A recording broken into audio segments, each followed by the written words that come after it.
Alex, nandito na kami mismo sa City Hall ng Davao dahil inaantabayan na namin dito yung official transmittal na ng mga resulta mula sa iba't ibang mga presinto dito sa buong Davao.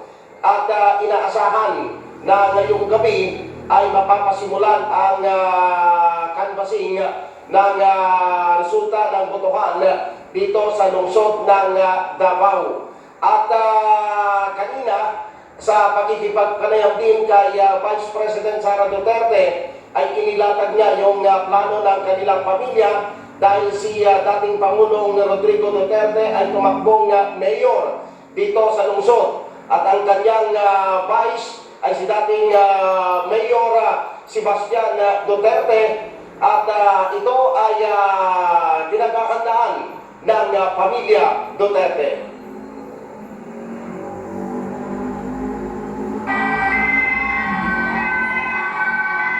Pinag-uusapan na ng pamilya Duterte kasama kanilang ICC lawyers kung paano makakapanumpa si dating Pangulong Rodrigo Duterte bilang mayor ng Davao City.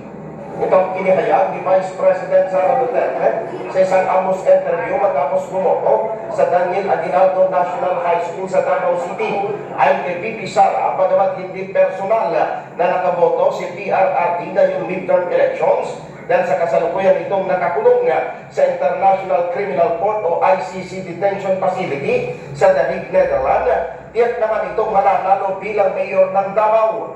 Inihayag ni VP Sara na hinihintay nila ang proclamation sa kapag-iisipan kung paano makakapanumpa si PRRD bilang alkalde ng lungsod ng Davao.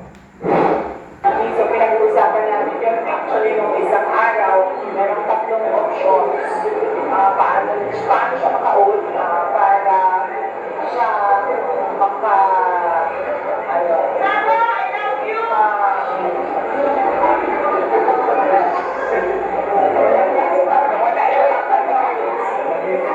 So, ano yan, diba?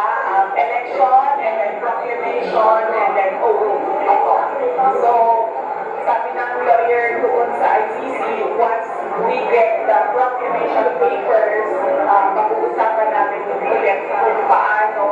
Niliwanag ni VP Sara na kung sumapit ang June 30 ay hindi makapanumpa bilang mayor si PRRD o automatiko namang pansamantalang uupo bilang mayor si Vice Mayor Sebastian Duterte.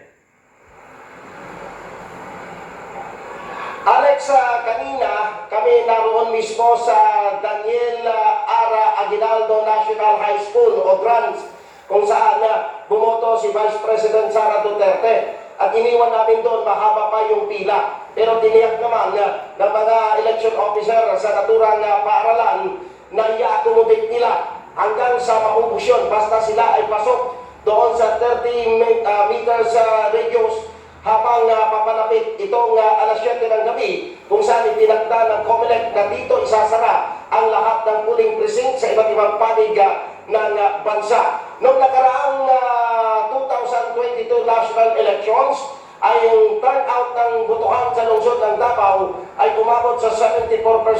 Sa ngayon, nadagdagan ang kabuuang bilang ng botante sa lungsod ng Davao ngayon ay umabot na sa mahigit 1 milyon. At inaasahan na tataas pa ang turnouts nitong botohan hanggang sa matapos o magsara ng tuluyan ang mga presinto o polling precinct dito sa lungsod ng Davao. Balik sa inyo, Alex. Okay, Vic, just to be fair sa mga tumatakbo dyan sa lungsod ng Davao, no?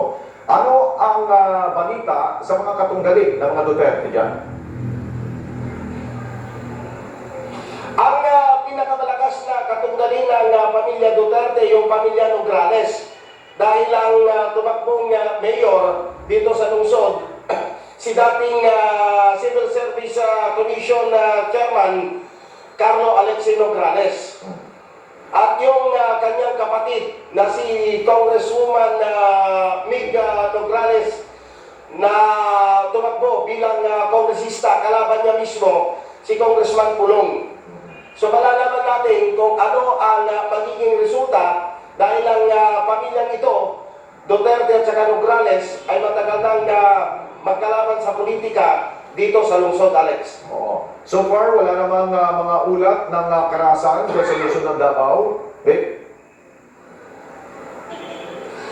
So far, peaceful ang naging tinakbo ng halalan simula ng magbukas ito kaninang alas 5 ng umaga para doon sa mga PWDs at mga senior.